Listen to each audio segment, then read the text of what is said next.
Hello everyone, my name is Taras Spalding. I'm the Managing Director at Boom Startup. Thank you so much for joining our podcast. This is the 10 preparation stages to start a successful business. I am the co-author of this podcast, of the book, written with ISO Talent and Tech Buzz. Today I have the special privilege to host two of my very good friends and founders. First, we have Abby Warner from the Girls Co. Thank you so much for being with us. Yeah, of course. Thanks for having me. Yeah, and we also have Bill Brady from Troomi Wireless. Great to be with you. Thank you. Okay, and we get to quiz them today on the ebook. No, I'm joking. We're not quizzing anyone. We're going to keep this fun and exciting. But I'd also like to give a shout out to our host of the space, which is The Shop. What do you guys think about this co-working facility? This is incredible. Yeah, it's beautiful. Isn't it? It's in downtown. It's pretty central. And so if you're interested in just popping in for a quick hour or two, The Shop is a great place to come. So these two founders are dear friends of mine. We've been through a lot over the past year, and we'd love to talk about and to share our stories of being a founder, as well as identifying like the right product and the right customer. Love for you to first actually talk a little bit about your business and of course the customer you're appealing to. Abby? Yeah. So I am a co-founder of the Girls Company, and we're a women's health company, and we're currently focused on a product to alleviate period cramp pain. So it's basically a portable heating pad to go.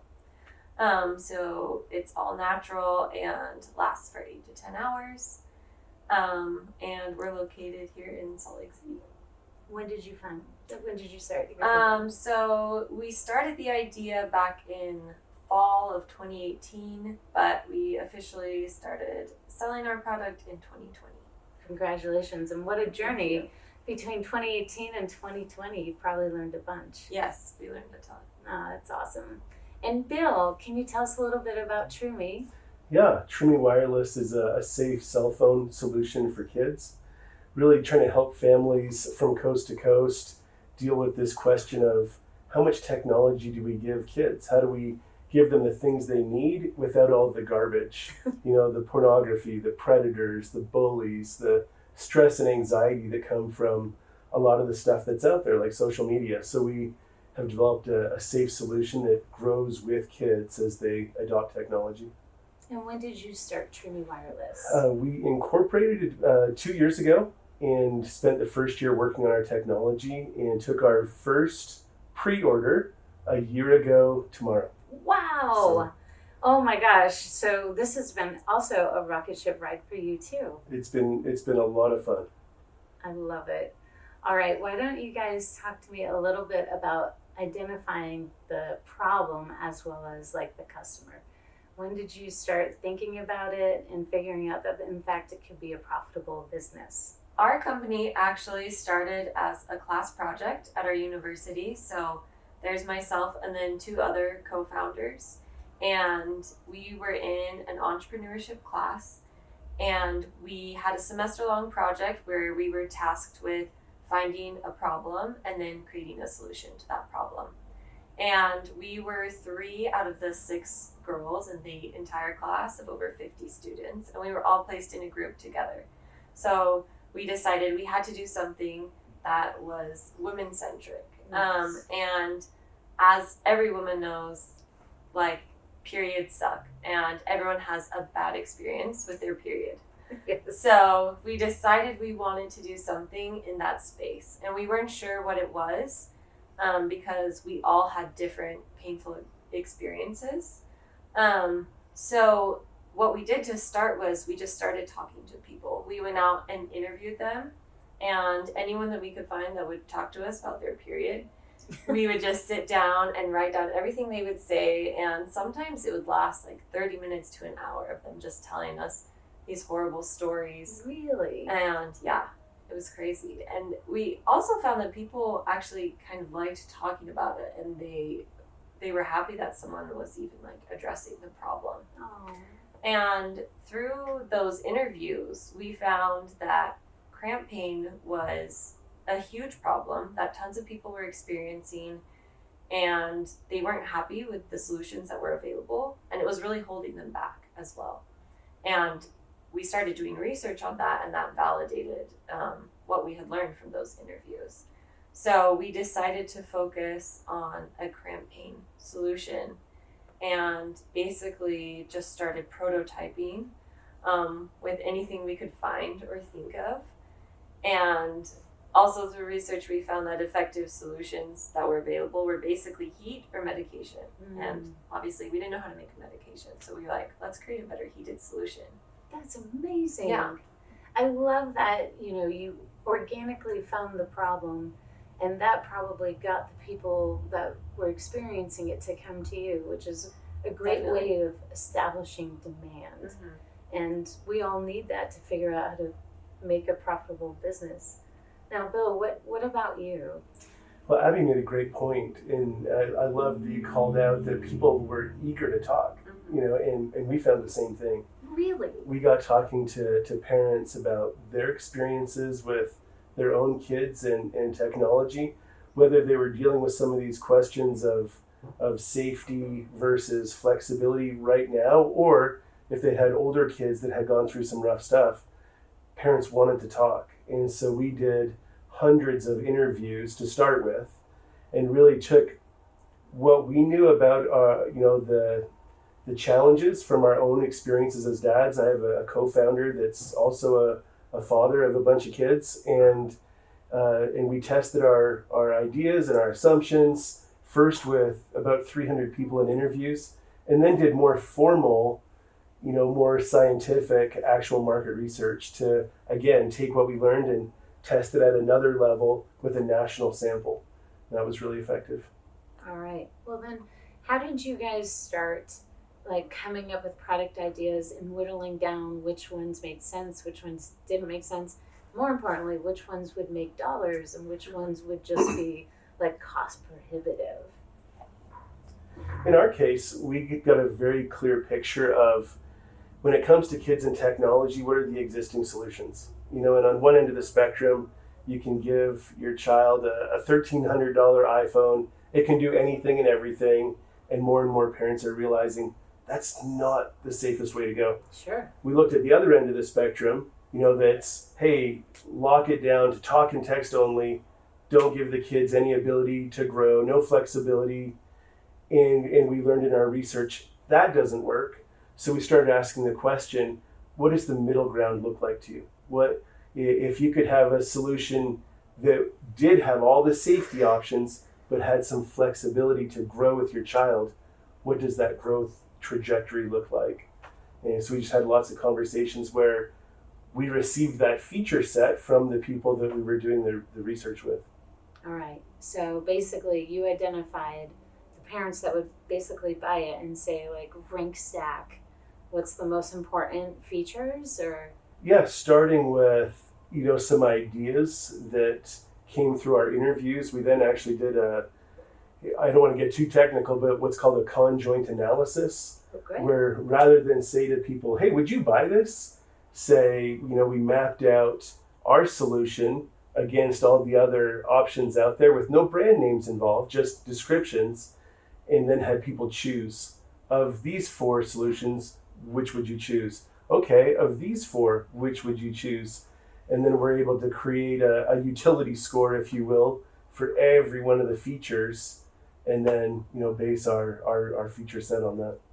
I love it. So it's, again, riffing and working with the customers to figure out exactly which ones are going to make them or compel them to try your product. For sure, but I would also call out, and I have this in my personality, this desire to do it perfectly, and I've had to really fight that, because if you wait until you have the perfect solution, you'll never go to market.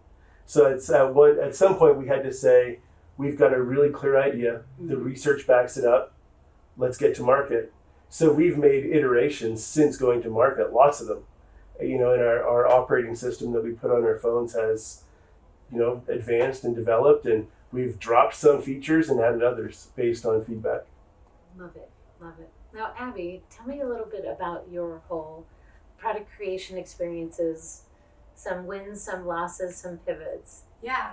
So basically, after we were doing research and we found that we wanted to focus on a heated solution, we also went through our interviews and surveys and found that, okay, these are the features that people really want. So how do we make a solution that encompasses all of those?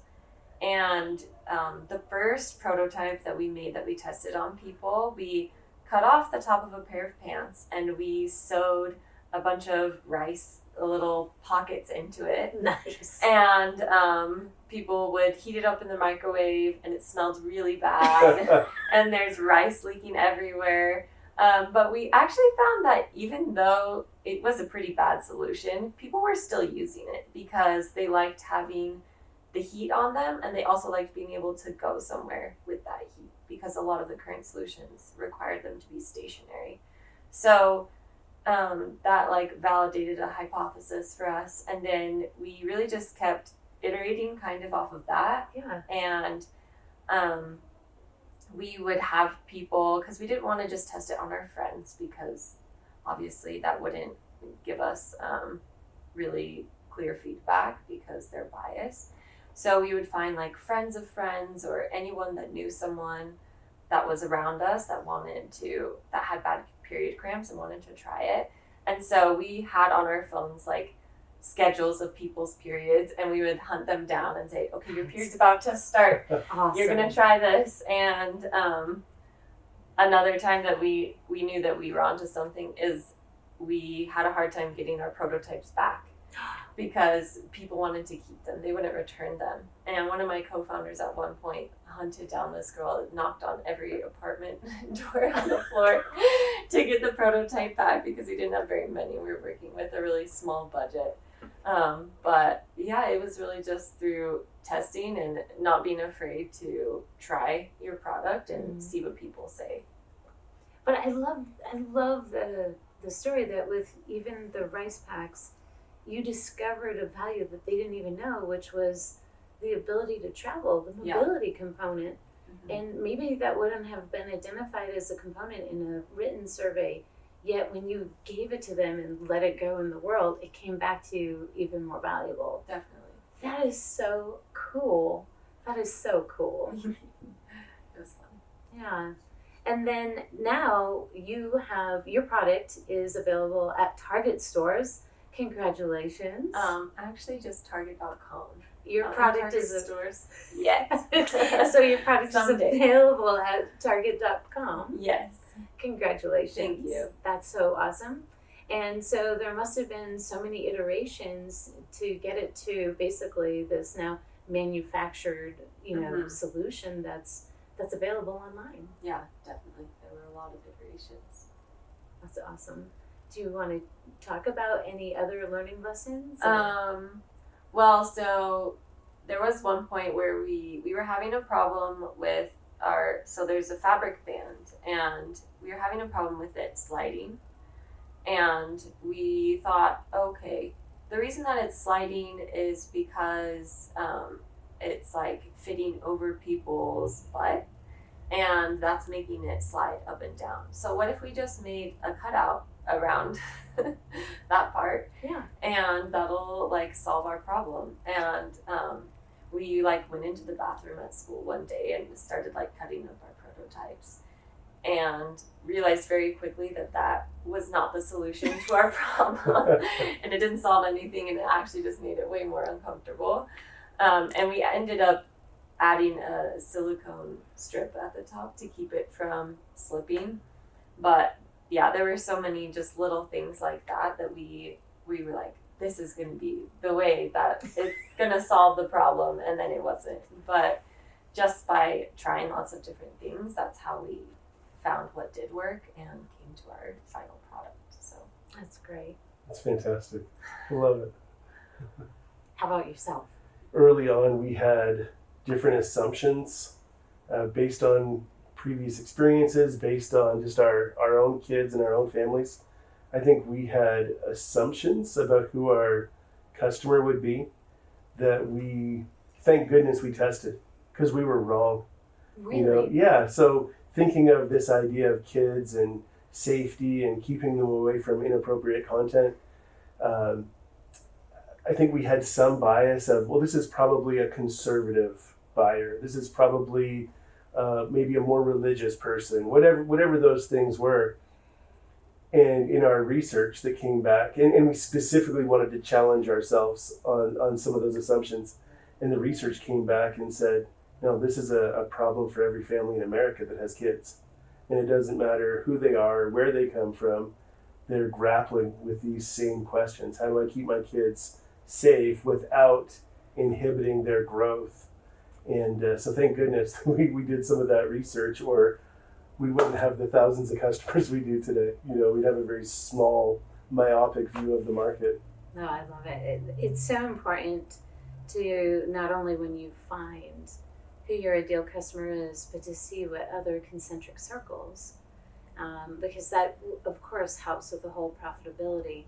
But by doing so, Bill, did you notice that you had to change like your communication or your sales approach, or any of those other important aspects to then just break into new, I guess, profiles of customers?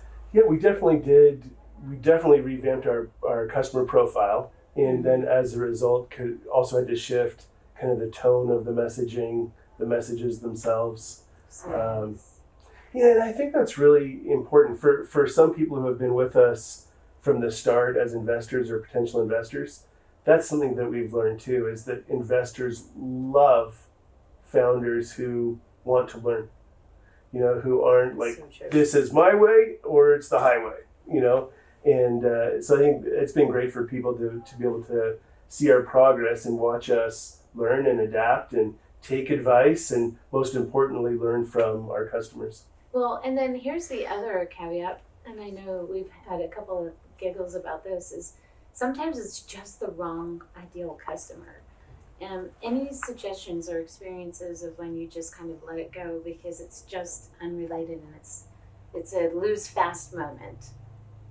yeah, well, I think we found this more once we started selling than in our research before. But we found that our target customer was younger people, because once people got past the age of 30 or so, they were used to the way that their period was. They were used to the way that they would deal with the cramp pain, and they weren't that interested in trying something new. And those younger people who are just starting their period or still in school are really looking for a solution to make it better, because they have like their whole life ahead of them where they're going to be dealing with this pain, and so they're really looking for something new. And that's not something we knew really until we started selling. But it was No, but I can totally say and agree, which is wise, is like if you look at my doll branding, that's definitely not branding towards a teenager. Yeah. So I really like that it helps you modernize and convey your messaging and solution better towards that target market, and just let go of the older folk. Yeah. I love it. How about Bill with Troomi Wireless, where there's just some groups that just it's not going to work? Yeah, absolutely. In the beginning, we're really talking to moms. Mm-hmm. Dads are involved, but it's really moms that are involved in these decisions and who are driving these decisions about kids and tech. And we learned early on that there are three kinds of moms. And the first kind of mom is not our customer, and she wants her kids to be the next Instagram star or the next YouTube star and be fully immersed in all the platforms. And we don't even try to talk to her because she hasn't for herself thought, oh, there's a problem here I need to fix. so we don't try and talk to her. We're seeing more and more of those people slowly come our way, as there's an increasing social conscientiousness, if you will, about kids and tech. But, for now, we focus on our other two segments and do great with them. Oh, that's fantastic. So, again, going back to knowing your customer, knowing who isn't your customer seems to be equally important. Or more important. Yeah.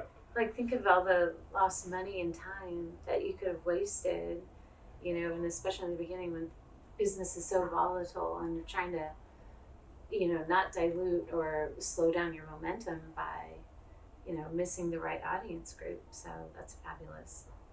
So thank you so much.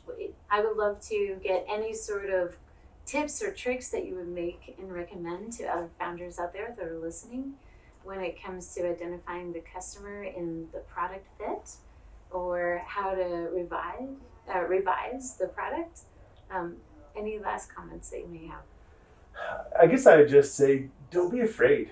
If you've got a great idea, do the work to do an initial vetting of the idea for sure. Mm-hmm. Put time in, get to know what the solution could be for the right people. But at some point, you've got to say, you know what? I've done the work. Let me just try it. And then as you're trying it, we've all heard that mantra of fail fast. Iterate in a way that you can, implement, learn from it, make changes. Implement, learn from it, make changes. And don't be afraid of that process. It is going to be, one where there are some failures along the way. And that's good, because every one of those, that didn't work, that's a lesson learned, and it makes your product better. So just jump in, go for it. That's perfect. You stole mine exactly. Yeah, I think it's just really important to put yourself out there and try and talk to people, because that's the best way to learn. And it can be really scary sometimes, especially when you have a deep connection to what you're creating. And you don't want people to hate it, but that's the best way to make it better and to really get it out to people ultimately. So I agree, and I really like, don't hang on for perfection, because even if you think it's perfect and you put it out there, it may come back otherwise. So this is fantastic. Abby, thank you so much for explaining and sharing your story of founding the Girls Co. If people are interested in the band with the Girls Co., how do they find you? So they can find us at thegirlsco.com or follow us on Instagram. We're thegirls_co. So that's perfect. Or Target.com. Or Target.com. We love that. I've got 3 teenage daughters that will be there tonight. Great. So thank you. Perfect. And Bill, thank you so much. Where can people find out more about Troomi Wireless? Troomi.com, TROOMI.com. And we've tried to create a lot of resources there to help parents as they're working with their kids through a lot of the issues of technology, and then Instagram and Facebook as well. That's perfect.